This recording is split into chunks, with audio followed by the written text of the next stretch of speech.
E muitas partes necessitam funcionar para que o todo possa dar tudo certo. Quem assistiu a um filme chamado O Náufrago? O Náufrago, quem conhece esse filme, O Náufrago? O que acontece? A história do náufrago é uma história interessante. Um ator famoso chamado Tom Hanks, ele cai no avião, né? Cai de avião com um grupo de pessoas, só que o piloto morre, as outras pessoas morrem, e só ele sobrevive e vai parar numa ilha. E lá nessa ilha ele fica o quê? Sozinho lá. O personagem do Tom Hanks fica ali sozinho. E ali ele não tem ninguém. E aí ele fica 3 anos e meio. A gente depois descobre que ele passa 3 anos e meio numa ilha. Já nasceu uma ilha pequena, uma ilha lá que tinha rios, que tinha tudo, mas era uma ilha lá no mar, isolada de todos e de tudo e de todos. E ele fica sozinho. E ele fica numa situação tão desesperadora que lá ele tinha uma bola de vôlei, né? Porque quando ele estava dentro de um avião que era da empresa da família dele, que era uma empresa de correio, e estava levando produtos para as pessoas, né? E tinha uma bola de vôlei, tinha outros instrumentos, tinham patins daqueles que usam na neve lá nos Estados Unidos, e tinha uma bola de vôlei também. Essa bola, aí um dia ele estava lá tentando fazer o fogo ali com a madeirazinha e corta a mão, e ele fica desesperado, pega aquela bola e joga, né, com a mão toda suja de sangue. Depois ele vê aquela mão, ficou a mão certinha dele na bola, aí ele faz um olhinho, faz uma boquinha, ficou parecendo a cara de uma pessoa e começa a conversar. A bola era de uma marca conhecida, né, Wilson, que é uma marca esportiva, era até propaganda, né? Mas é interessante que ele começa a conversar com a bola, e aí começa a fazer daquela bola um amigo. Ele começou a ficar lelézinho, né, da cuca. Começou a ficar pinel mesmo. Por quê? Por que ele começou a ficar meio doido? Meio assim, perturbado psicologicamente? Por quê? Isolamento, né? Por causa do isolamento. Porque ele estava o quê? Sozinho. Ele vivia só. É possível viver só. O ser humano é um ser social. Nós não podemos, não devemos, e Deus não quer que a gente viva só. Meu pastor, ele dizia uma coisa interessante. Meu pastor lá de Londrina, pastor Gelson, ele dizia: existem algumas coisas que são impossíveis de se fazer sozinho. Algumas coisas é possível. Aliás, algumas coisas nós precisamos fazer sozinhos mesmo, né? Mas tem coisas que é impossível. E uma delas é o quê? Se casar. Viver casado, né? Casar, ninguém casa sozinho. Eu não conheço, fulano casou com quem? Não, ele mesmo casou com ele mesmo, não tem jeito. Todo mundo casa com alguém, forma uma família, aí tem filhos, ou pelo menos um filho. Mas nós não podemos viver, né, em família sozinhos. Então ninguém pode se casar sozinho. E também nós não podemos ser o quê? Cristãos. Será que é possível ser cristão sozinho? Você em casa ali liga na internet, aí você vai, liga lá no site da igreja tal, e tem lá o pastor pregando, você vai lá todo dia ouvindo aquela pregação, você é edificado, mas só isso é suficiente para você manter esse filho? Não, viver sozinho não é possível, e também ser cristão sozinho não é possível. Na verdade, a igreja é o corpo de Cristo, é uma comunidade que Deus colocou, mas para que viva em unidade. Existem pessoas diferentes em todos os sentidos, né? Aqui tem pessoas baixas, altas, né? Tem pessoas altas assim como eu, baixinhas como o Gustavo, né? Tem pessoas assim bem mais cheinhas, tem bem magrinhas. Então pessoas assim diferentes fisicamente, mas também existem pessoas que são mais caladas, outras falam muito, outras falam um pouco, umas são mais sorridentes, outras são mais fechadas, e existem diferenças em várias outras, mas todas são partes do corpo de Cristo. Nós dizemos em uma diversidade, não precisa mudar ainda não. Diversidade, deixa aí, Gustavo, na primeira parte. Vamos ler a palavra do Senhor aí, que dá início à nossa mensagem, que dá suporte à nossa mensagem. Primeira carta de Paulo aos Coríntios, capítulo 12, do versículo 1 ao versículo 12. Diversidade e unidade. Será que é possível haver unidade no meio de tanta diversidade? Bora, vamos ver aqui a palavra do Senhor. Os irmãos acompanhem a minha leitura aí. Ora, a respeito dos dons espirituais, não quero, irmãos, que sejais ignorantes. Vós sabeis que quando erais gentios, vos desviáveis para os ídolos mudos, conforme erais levados. Portanto, vos quero fazer compreender que ninguém falando pelo Espírito de Deus diz, Jesus é anátema, ou Jesus é maldito, que isso é o significado de anátema. E ninguém pode dizer, Jesus é o Senhor, senão pelo Espírito Santo. Ora, há diversidade de dons, mas o Espírito é o mesmo. E há diversidade de ministérios, mas o Senhor é o mesmo. E há diversidade de operações, mas é o mesmo Deus que opera tudo em todos. A cada um, porém, é dada a manifestação do Espírito para o proveito comum. Porque a um pelo Espírito é dada a palavra da sabedoria, a outro pelo mesmo Espírito a palavra da ciência, a outro pelo mesmo Espírito a fé, a outro pelo mesmo Espírito os dons de curar, a outro a operação de milagres, a outro a profecia, a outro o dom de discernir espíritos, a outro a variedade de línguas, e a outro a interpretação de línguas. Mas um só e o mesmo Espírito opera todas estas coisas, distribuindo particularmente a cada um como quer. Porque assim como o corpo é um, e tem muitos membros, e todos os membros do corpo, embora muitos, formam um só corpo, assim também é Cristo. Amém? Vamos orar. Senhor Deus e Pai, nós te louvamos pela Tua Palavra, que é a verdade, a Tua Palavra que nos ensina, a Tua Palavra que é uma mensagem que transforma vidas, que ensina, que corrige, que exorta. A Tua Palavra é a verdade, Deus. Nós cremos nela como a verdade, que ela possa nos tocar, que ela possa nos ensinar, que a Tua Palavra possa nos corrigir, que a Tua Palavra venha falar profundamente aos nossos corações. Fala, Senhor, nessa noite, fala através da minha vida, usa-me, e que eu não venha falar de minhas próprias palavras, mas que o Espírito Santo, Senhor, use a minha boca, para que as palavras do Senhor venham falar ao coração de cada um de nós, a Tua igreja, em nome de Jesus. Amém. Amém. Agora sim, Gustavo, pode avançar aí.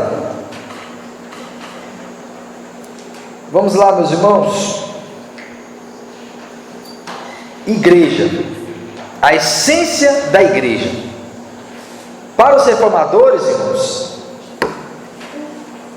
a igreja é a comunidade dos santos de Deus na terra, dos que creem e por eles são santificados e a Ele estão ligados e do qual Ele é o cabeça. Ou seja, Cristo é o cabeça da igreja. Essa é a ideia de igreja, a comunidade dos santos de Deus na terra, dos que creem, por eles são santificados e a Ele estão ligados e do qual Ele, Cristo é o cabeça. Cristo é o cabeça. Veja só, o que vem a ser a unidade da igreja? Avança. É o corpo místico de Cristo, do qual todos os crentes são membros. Cada um de nós, todos os crentes verdadeiramente nascidos de novo, são membros de um corpo.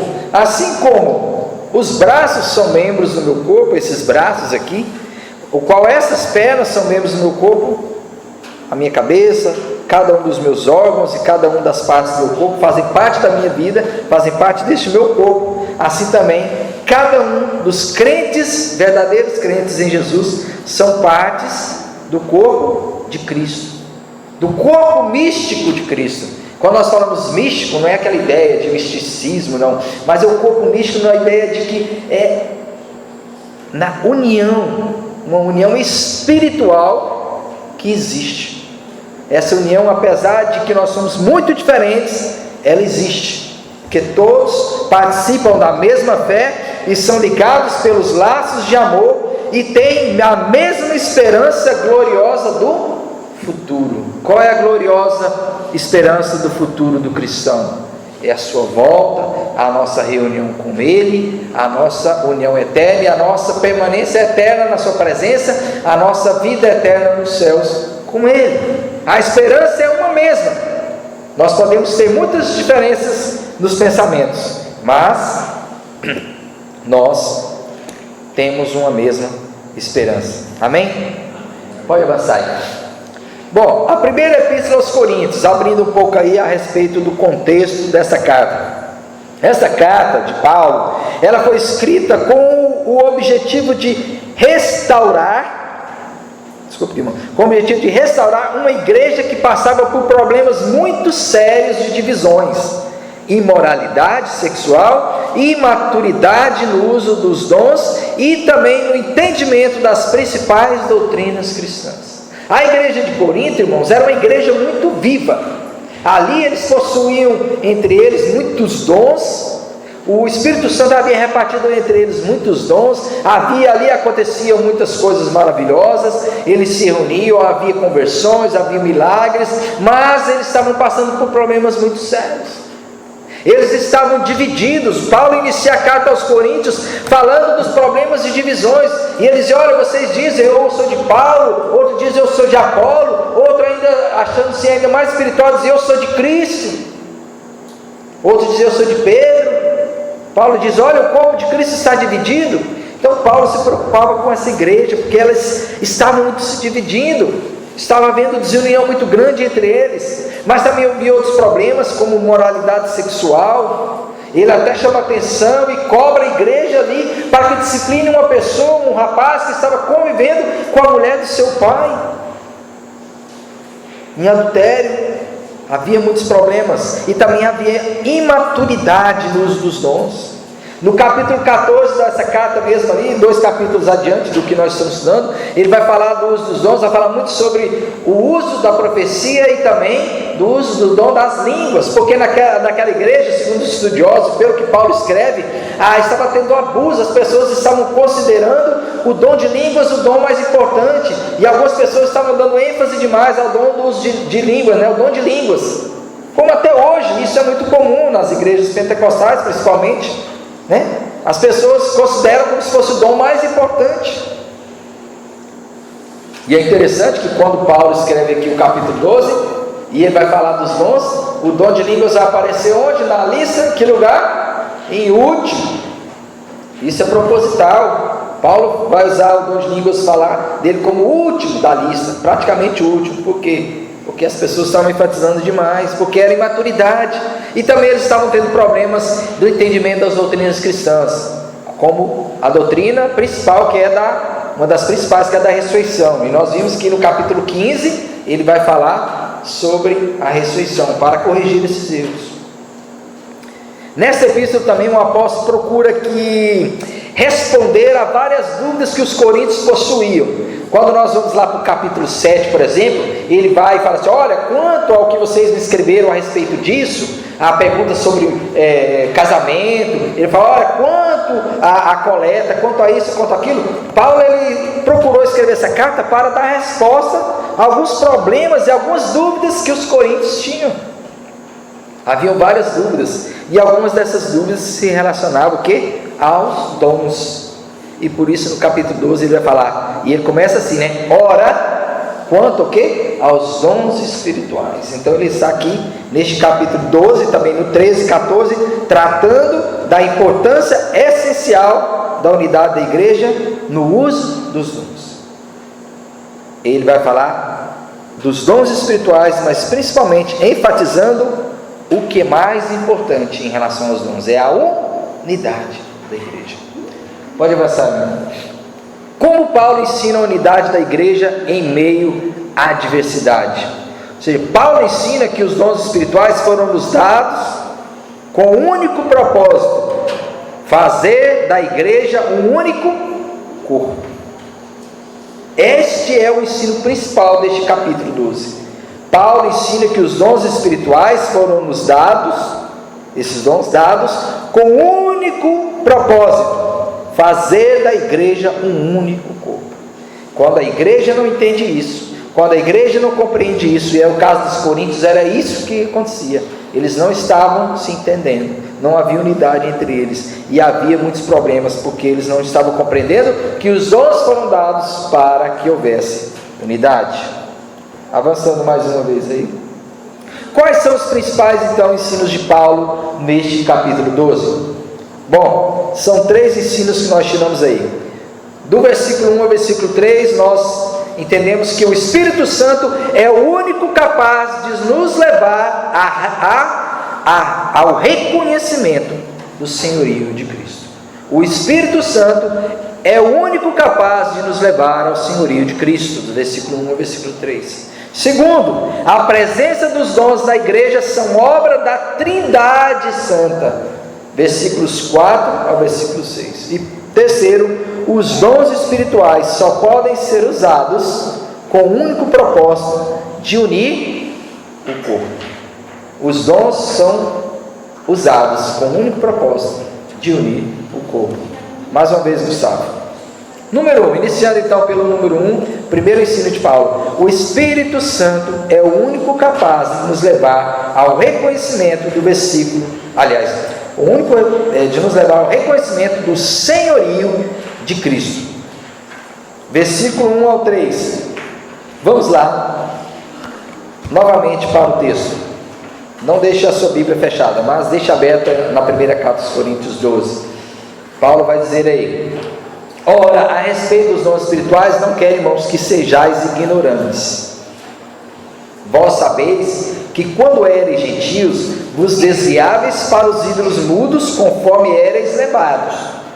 Portanto, vos quero fazer compreender que ninguém, falando pelo Espírito de Deus, diz: Jesus é anátema, ou seja, Jesus é maldito. E ninguém pode dizer Jesus é o Senhor, senão pelo Espírito Santo. É interessante esse texto aí, porque Paulo vai dizer o seguinte: porque ele vai falar que ninguém pode dizer Jesus é anátema pelo Espírito de Deus, e porque ninguém pode dizer Jesus é o Senhor, senão pelo Espírito Santo. Mas antes, ele vai falar o seguinte: olha, vocês se lembram que quando éreis ainda gentios, apesar de que eles ainda eram gentios, eles pertenciam, eles eram de nacionalidade grega, os coríntios, na sua grande maioria. Só que quando Paulo se refere a eles como gentios, é que na verdade eles eram gentios sem o conhecimento de Jesus Cristo. E por eles serem gentios antigamente, o que acontecia? Eles se desviavam para o quê? Para os ídolos mudos. Era comum naquela época, como ainda hoje, né, as pessoas terem seus ídolos. E esses ídolos são mudos em todos os sentidos. Eles são mudos nas suas representações, porque muitas vezes adoram estátuas, adoram imagens, adoram peças, até mesmo de ouro ou de outro material, mas que são mudos. Não podem falar nada, não podem fazer nada, e nem mesmo aquele Deus ou aquele ídolo que aquela imagem representa pode fazer alguma coisa. E Paulo vai dizer: olha, naquela época que vocês se desviavam para esses ídolos mudos, quero que vocês entendam o seguinte a respeito do dom espiritual: o Espírito Santo é o único que pode mudar. Por que vocês se desviavam para os ídolos mudos? Porque vocês não possuíam o Espírito Santo na vida de vocês. É interessante isso, porque Paulo vai falar de que ninguém pode dizer que Jesus é anátema pelo Espírito de Deus. Há algumas interpretações em relação a isso. Alguns entendem que Paulo ele primeiro diz que ninguém pode dizer pelo Espírito de Deus que Jesus é maldito, e pelo Espírito de Deus alguém pode dizer, só pelo Espírito de Deus pode dizer que ele é o Senhor, fazendo um comparativo ou um paralelo. Mas alguns interpretam que os gentios coríntios tinham um relacionamento com os judeus, e quando eles olhavam para os judeus, que era um povo que tinha um único Deus e não adoravam outros ídolos, eles se comparavam a eles e tinham uma admiração muito grande pelos judeus, e compreendiam assim: já que os judeus eles conhecem a Deus, eles conhecem a único Deus, eles com certeza é um modelo de cristão para nós, para nós sermos verdadeiramente cristãos, nós temos que seguir o modelo dos judeus. Só que alguns entendem que é por isso que Paulo vai dizer, olha, mas ninguém, pelo Espírito de Deus, diz Jesus é maldito. E quem foi o povo, não todo o povo, mas quem foram aqueles que amaldiçoaram e sempre falaram várias vezes que Jesus era maldito? Qual foi o povo? O povo judeu. Os próprios sacerdotes diziam que Jesus blasfemava e diziam que ele era maldito. E em várias ocasiões também, quando Paulo pregava nas sinagogas, eles, para desmotivar as pessoas a crerem em Jesus, eles diziam que Jesus era maldito. Paulo então vai dizer, olha, mas alguém pode, pelo Espírito de Deus, dizer que Jesus é maldito? Ninguém pode dizer que Jesus é maldito pelo Espírito de Deus. Então, o que Paulo estava talvez em mente, segundo alguns estudiosos, é que os gentios coríntios não deveriam ter como modelo os judeus, não serviria como modelo os religiosos, mas eles deveriam entender que é o Espírito Santo que leva alguém a reconhecimento do Senhor de Cristo. Nós estávamos estudando, inclusive hoje pela manhã, falando sobre a ascensão, e existe uma relação causal na ascensão de Cristo. Qual é? Se Jesus Cristo não subisse, ele não enviaria o seu Espírito Santo. Lá em João 14,6 ele vai falar sobre isso. Eu tenho que ir ao Pai, e se eu não for, o Espírito Santo não será enviado. E aí no versículo seguinte vai dizer, porque o Espírito Santo que convencerá o homem do pecado, da justiça e do juízo. Então quem é que pode reconhecer o senhorio de Cristo, se não por meio do Espírito Santo? Paulo, quando ele vai falar aos Coríntios sobre isso, ele fala, olha, o Espírito Santo, ele é o mais importante que vocês precisam ter. Ele é o poder mais importante que vocês precisam ter na vida de vocês. O Espírito Santo precisa estar presente na vida de vocês, porque é por meio do Espírito Santo que vocês vão se desviar dos ídolos mudos. É pelo Espírito Santo que vocês vão deixar os ídolos mudos de lado. Vocês não vão mais seguir os ídolos mudos, mas vão seguir a Cristo. É pelo Espírito Santo que vocês jamais amaldiçoarão a Cristo e negarão a Cristo. Mas é pelo Espírito Santo é que vocês terão condições de ter a Jesus como Senhor da vida de vocês.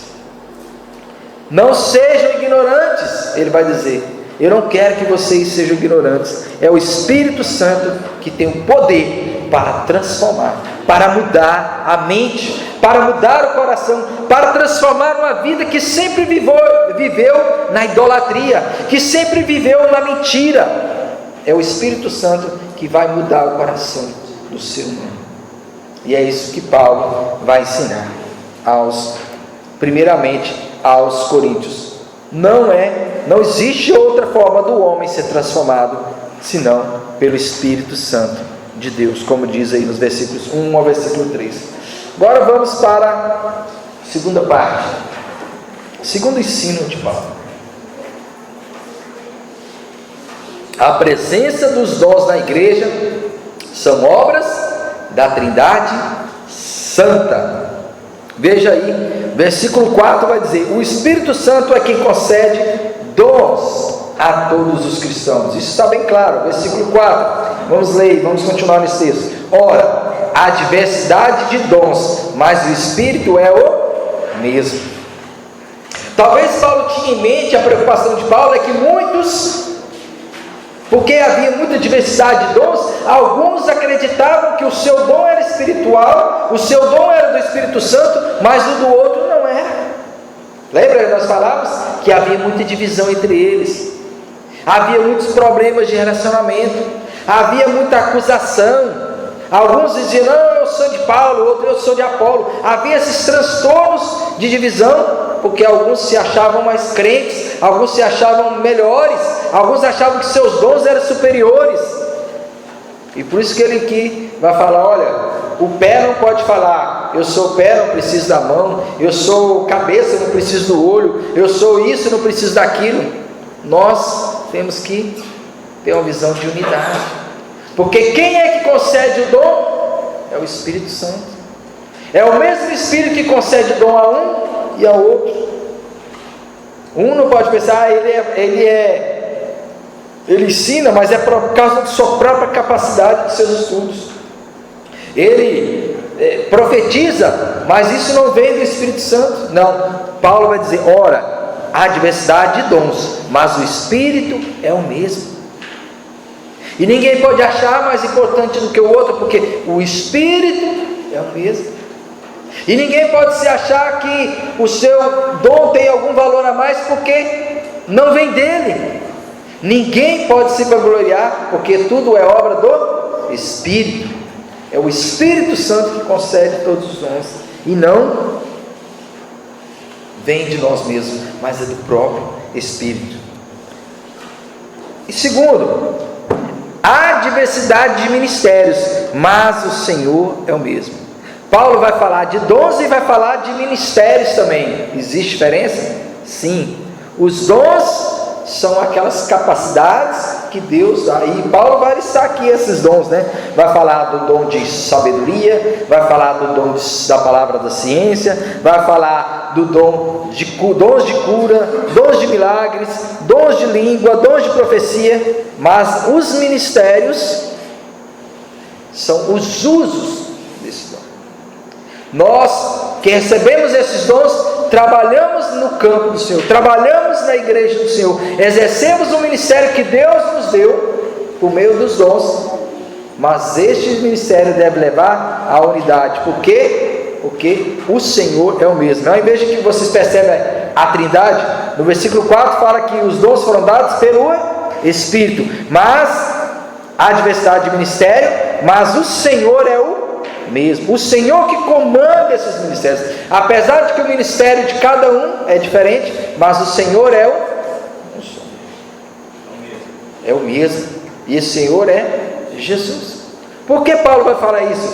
Porque às vezes as pessoas acreditam, algumas pessoas podem até dizer isso, e existe casos de pessoas que não, o meu ministério tal. O ministério não é meu. O ministério não é do pastor, o ministério não é do missionário, o ministério não é do presbítero, o ministério não é do líder do louvor, o ministério não é desse ou daquele. O ministério foi concedido para a igreja. Nós exercemos este ministério porque há diversidade, são vários, mas o Senhor que comanda é o mesmo. O ministério não é algo que nós podemos pegar e tratar com leviandade ou nos ensoberbecer por causa disso, porque ele é um ministério concedido a nós, mas esse ministério é do Senhor. Ele é o cabeça, ele é o que comanda, ele que está na frente. E mais, versículo 6: e há diversidade de operações, mas é o mesmo Deus que opera tudo em todos. Isso aqui é importante, porque ele vai falar, e há diversidade de operações, mas é o mesmo Deus que opera tudo em todos. Porque infelizmente também há, como havia entre os coríntios, há pessoas que acreditam que porque possuem certos dons, ele é que tem a primazia, ou ele que é o responsável por certos acontecimentos, ou ele que é responsável, por exemplo, por operações de cura, ou ele é responsável pelo ensino, ou ele é responsável por alguma profecia, quando na verdade as operações acontecem exercidas por aqueles que têm dom, mas quem opera tudo em todos é Deus. Em última instância, quem opera tudo em todos é Deus. É o Pai que opera tudo em todos. Nós vemos, e é interessante Paulo usar aqui dos versículos 4, 5 e 6, ele falar dons do Espírito, ministérios do Senhor Jesus e diversidade de operações de Deus Pai. Porque Paulo está enfatizando a maior unidade, ou a melhor unidade que existe, a unidade entre o Pai, o Filho e o Espírito Santo. Se existe um exemplo para nós de unidade, é a unidade da Trindade.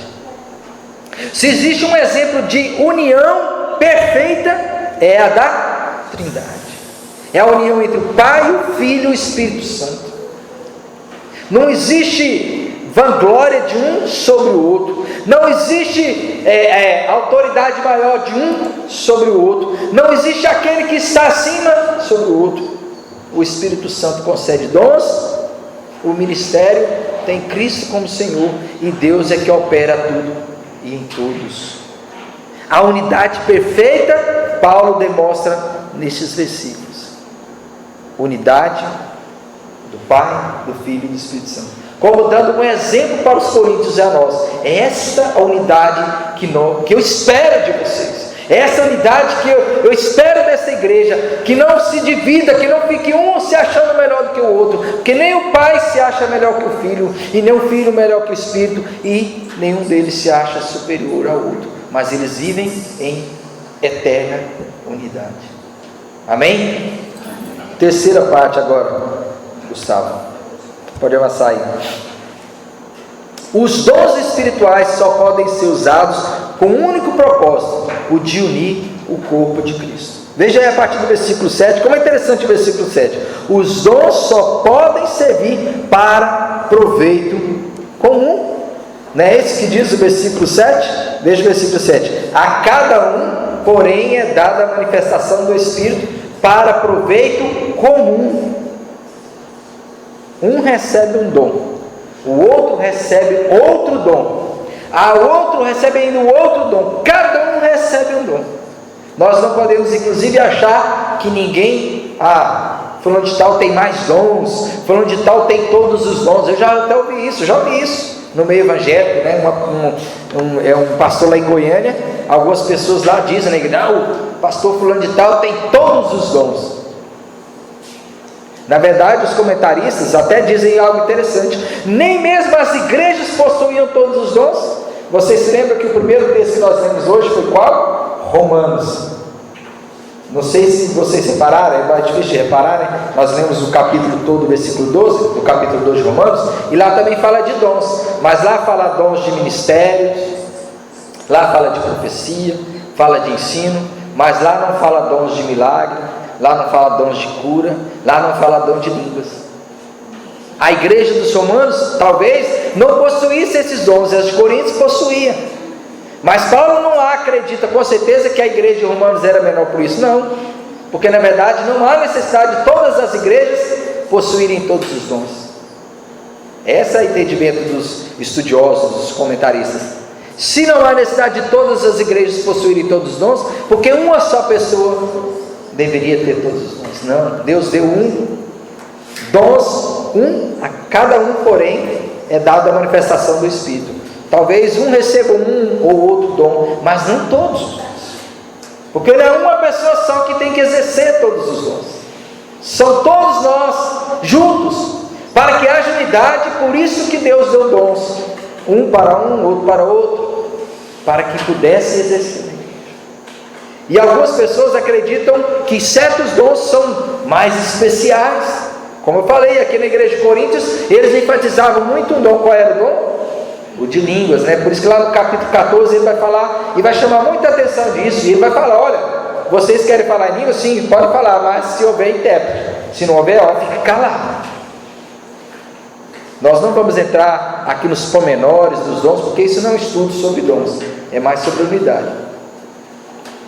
Nós que é interessante, nós falamos que havia essa preocupação, havia essa ênfase. As pessoas acreditavam que o dom de línguas, como infelizmente até hoje, em muitas igrejas as pessoas acreditam tanto que o dom de línguas é especial, que para eles o sinal de que alguém tem o Espírito Santo é se falar em línguas. Se não falar em línguas, ele não tem o Espírito Santo. Vocês já ouviram isso? Estou mentindo? Isso existe.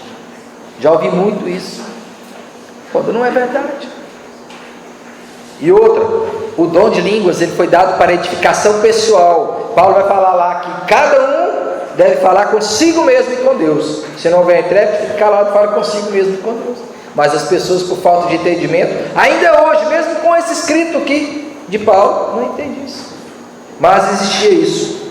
Mas qual é a ideia de Paulo aqui no versículo 7? Cada um é dado a manifestação disso para proveito comum, não é para o proveito da pessoa. A pessoa não recebeu o dom de cura para ter proveito, para se exaltar por isso. A pessoa não recebeu o dom de ensino para se mostrar como um grande mestre. Não, mas para ensinar, para o bem do próximo. A igreja tem vários dons, cada pessoa tem um dom diferente, para que todos possam ser edificados. Para que todos possam ser edificados, para proveito comum. Essa é a primeira parte de Paulo. Outra parte: a cada um é dado dons para a edificação de todos. Versículo 8. Veja aí que agora ele trata sobre cada dom, e nós não vamos enfatizar, vamos apenas dar alguma palavrinha sobre cada um, né? Porque ele diz: porque a um pelo Espírito é dada a palavra da sabedoria.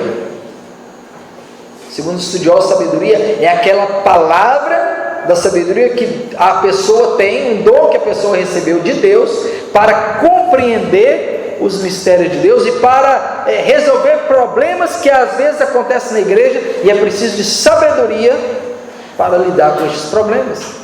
E algumas pessoas têm essa sabedoria. São palavras de sabedoria, dons que Deus deu a algumas pessoas, quando as pessoas estão naquele problema para resolver, aí uma pessoa que recebeu esse dom de sabedoria, de palavra de sabedoria, fala: olha, se nós fizermos isso, isso e isso, e aí as pessoas percebem a sabedoria dessa mensagem, a sabedoria que Deus deu a esse irmão ou a essa irmã para resolver aquele problema. Também dons de conhecimento, palavras de ciência, aliás, ou conhecimento da ciência. A palavra da ciência é aquela palavra, aquele que tem a facilidade de compreender os mistérios da palavra de Deus, ou os ensinos da palavra de Deus. Não é verdade que algumas pessoas têm a facilidade de compreender os ensinos do Novo Testamento, do Antigo Testamento, e conseguem compreender, captar e ensinar? São palavras da ciência, palavras de que ensinar melhor a igreja. E tem pessoas que têm essa facilidade, conseguem ler um texto, aí as pessoas conseguem ler, às vezes nem todos conseguem tirar um ensino ali, mas aquela pessoa que tem o dom da palavra da ciência consegue retirar algo para poder trazer à igreja.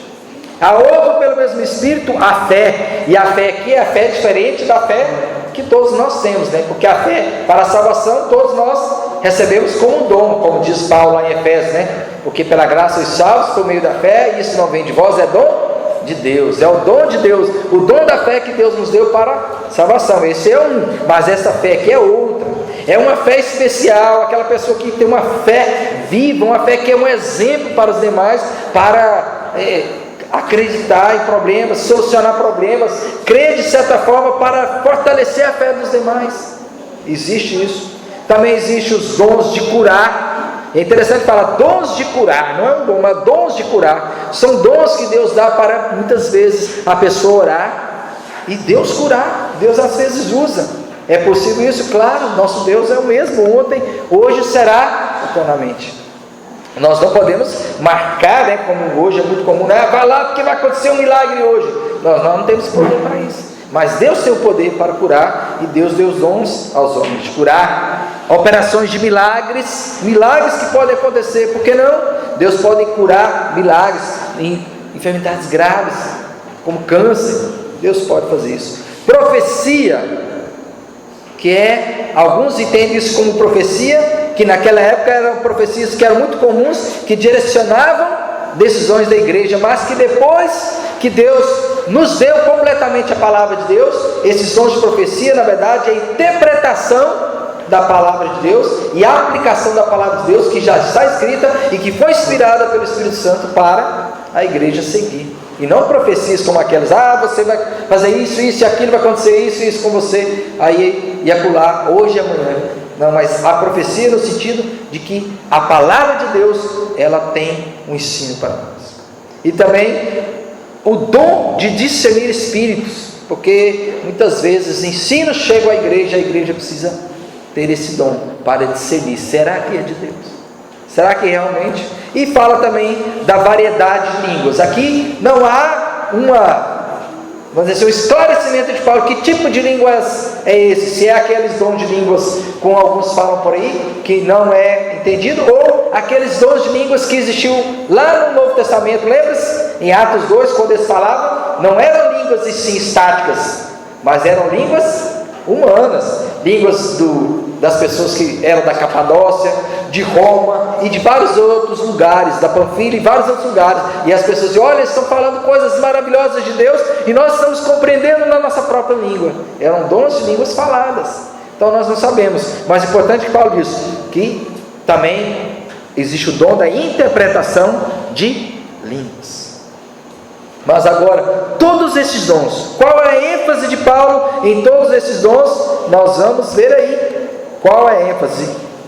E a ênfase está no versículo 12: só há um corpo que não pode jamais ser dividido.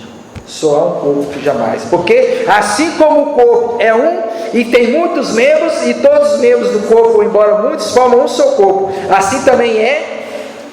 Talvez o comentarista vai dizer algo interessante. Talvez os coríntios esperassem assim como também é a igreja. Estivesse falando da igreja, mas ele fala de Cristo. Interessante isso, né? Olha só, porque assim como o corpo é um e tem muitos membros, e todos os membros do corpo, embora muitos, formam um só corpo, assim também é a igreja. Mas ele não fala assim também é a igreja, apesar de que caberia aí a igreja. Ele fala que assim também é Cristo. Por que ele fala Cristo? Porque Cristo, irmãos, nós lemos, nós já estudamos, ele foi o quê? Assunto ao céu, mas ele deixou o seu Espírito. E ele tem um corpo aqui na terra, apesar do seu corpo físico ter subido da terra, o seu corpo aqui na terra ainda existe. E qual é esse corpo de Cristo aqui na terra? A igreja. A igreja é o corpo de Cristo.